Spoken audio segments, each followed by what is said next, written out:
عرب شریف میں غزوہ احد کو ہوئے 46 ایئرز 46 سال کا عرصہ گزر چکا تھا۔ امیر معاویہ رضی اللہ تعالی عنہ کا دور حکومت تھا۔ میدان احد کے درمیان سے ایک نہر کی کھدائی کا سلسلہ تھا، تو شہدائے احد کی بعض قبریں ظاہر ہو گئیں، کھل گئیں۔ اہل مدینہ اور دوسرے لوگوں نے دیکھا کہ شہدائے کرام کے کفن سلامت، بدن تر و تازہ ہے، اور انہوں نے اپنے ہاتھ زخموں پر رکھے ہوئے۔ جب زخم سے ہاتھ اٹھایا جاتا تو تازہ خون نکل کر بہنے لگتا، یوں معلوم ہوتا کہ پرسکون نیند سو رہے۔ اس دوران اتفاق سے ایک شہید کے پاؤں میں بیلچہ لگ گیا، جس کی وجہ سے زخم سے تازہ خون بہ نکلا۔ یہ شہید کون تھے؟ میرے آقا علیہ الصلوۃ والسلام کے معزز چچا، میرے نبی صلی اللہ علیہ وسلم کے دودھ کے رشتے سے بھائی، یعنی رضاعی بھائی، خیر الشہداء سید الشہداء حضرت سیدنا امیر حمزہ بن عبد المطلب رضی اللہ تعالی عنہ۔ سبحان اللہ۔ آپ کا نام مبارک حمزہ، اور ابو عمارہ اور ابو یعلا آپ کی کنیت ہے۔ نبی پاک علیہ الصلوۃ والسلام کی ولادت باسعادت سے 2 سال پہلے آپ دنیا میں تشریف لائے۔ بہت حسین و جمیل تھے، بہت خوبصورت پیشانی، درمیانہ قد، دبلا پتلا بدن، گول بازو، کلائیاں چوڑی، آواز گرجدار، باروب، جسم چاہے اتنا بھاری نہیں تھا لیکن شجاعت، عزم، استقلال کے پیکر مجسم تھے۔ شعر و شاعری سے بہت شغف تھا، شمشیر زنی، تیر اندازی، پہلوانی کا بچپن ہی سے شوق تھا۔ سیر و سیاحت کرنا، شکار کرنا من پسند مشغلہ تھا۔ ایک مرتبہ شکار سے لوٹ کر گھر پہنچے، اطلاع ملی کہ ابو جہل نے میرے آقا علیہ الصلوۃ والسلام کے ساتھ گستاخانہ سلوک کیا۔ یہ سنتے ہی جوش میں آ گئے، کمان ہاتھ میں پکڑے حرم کعبہ میں پہنچے اور ابو جہل کے سر پہ زور سے ضرب لگائی کہ اس بدبخت کا سر پھٹ گیا، خون نکلنے لگا۔ فرمایا میرا دین وہی جو میرے بھتیجے کا ہے، میں گواہی دیتا ہوں وہ اللہ کے رسول ہیں، اگر تم سچے ہو تو مجھے مسلمان ہونے سے روک کر دکھاؤ۔ جب گھر لوٹے تو شیطان نے وسوسہ ڈالا، تمہارا شمار قریش کے سرداروں میں ہوتا ہے، تم اپنا دین بدل لو گے؟ ساری رات بے چینی اضطراب میں گزری۔ صبح ہوتے بارگاہ رسالت میں پہنچے، پریشانی کا حل چاہا۔ میرے نبی نے توجہ فرمائی، اسلام کی حقانیت، صداقت ارشاد فرمائی۔ کچھ ہی دیر میں زبان پر کلمات جاری ہو گئے، میں گواہی دیتا ہوں آپ سچے رسول۔ میرے آقا علیہ الصلوۃ والسلام کے ساتھ اسلام کے رشتے ہونے کے ساتھ ساتھ 3 رشتے تھے، چچا، رضائی بھائی، خالہ زاد بھائی۔ سبحان اللہ۔ بارگاہ رسالت میں ان کا مقام کیا ہے؟ میرے آقا علیہ الصلوۃ والسلام ان سے بہت محبت فرماتے اور فرماتے میرے چچاؤں میں سب سے بہتر حضرت حمزہ ہیں رضی اللہ عنہ۔ ایک صحابی نے بارگاہ رسالت میں عرض کی، میرے ہاں لڑکے کی ولادت ہوئی، کیا نام رکھوں؟ فرمایا لوگوں میں مجھے سب سے زیادہ اپنے چچا حمزہ سے محبت ہے، لہٰذا انہی کے نام پر اپنے بچے کا نام رکھو۔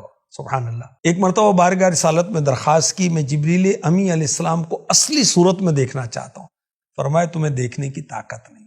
اصرار کیا تو میرے آقا علیہ الصلوۃ والسلام نے فرمایا زمین پر بیٹھ جاؤ۔ کچھ دیر کے بعد جبریل امی علیہ السلام حرم کعبہ میں ایک نصب لکڑی پر اترے تو اللہ کے حبیب علیہ الصلوۃ والسلام نے فرمایا چچا جان نگاہ اٹھائیے۔ دیکھیے، جو ہی انہوں نے نگاہ اٹھائی تو کیا دیکھا کہ جبریل امی علیہ السلام کے دونوں مبارک پاؤں سبز زبرجد کے ہیں، بس اتنا ہی دیکھ پائے اور بے ہوش ہو گئے۔ اللہ اکبر۔ بہادر کتنے تھے! 1 ہجری میں 30 سواروں کی قیادت کرتے ہوئے اسلامی لشکر کا سب سے پہلے علم یعنی جھنڈا آپ نے سنبھالا، فلیگ۔ لڑائی کی نوبت نہیں آئی لیکن تاریخ میں اسے سریہ حمزہ کے نام سے جانا جاتا ہے۔ 2 ہجری میں حق و باطل کا پہلا معرکہ میدان بدر میں پیش آیا، بڑے جوش و خروش اور جذبے کے ساتھ شریک ہوئے اور کئی مشرکوں کو جہنم میں پہنچایا۔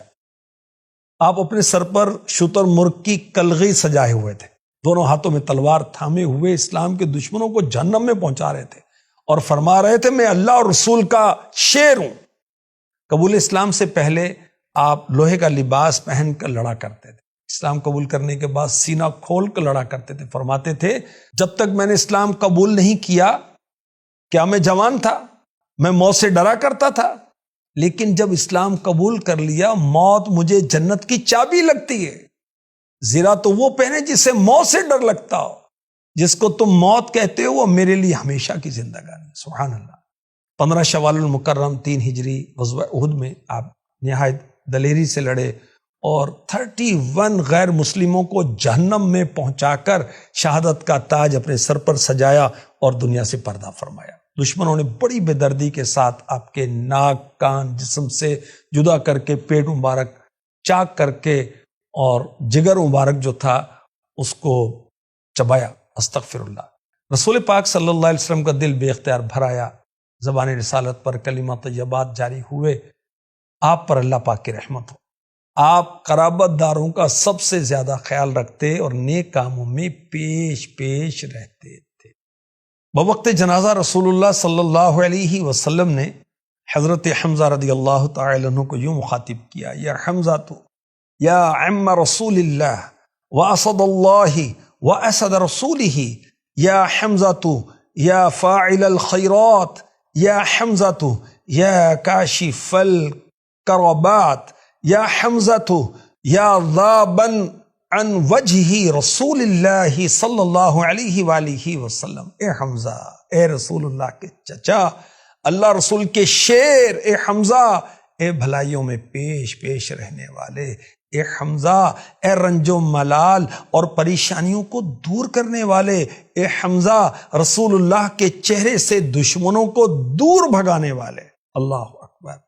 شہدائے احد میں سب سے پہلے آپ کی نماز جنازہ ادا کی گئی، پھر ایک ایک شہید کے ساتھ آپ کی بھی نماز جنازہ پڑھی گئی۔ ایک روایت کے مطابق 10 شہیدوں کی نماز ایک ساتھ پڑھی گئی، ان میں آپ کو بھی شامل کیا جاتا، اور اس فضیلت میں ہم منفرد ہیں، آپ کا کوئی شریک نہیں۔ جبل احد کے دامن میں آپ کا مزار پر انوار ہے اور دعاؤں کی قبولیت کا مقام ہے۔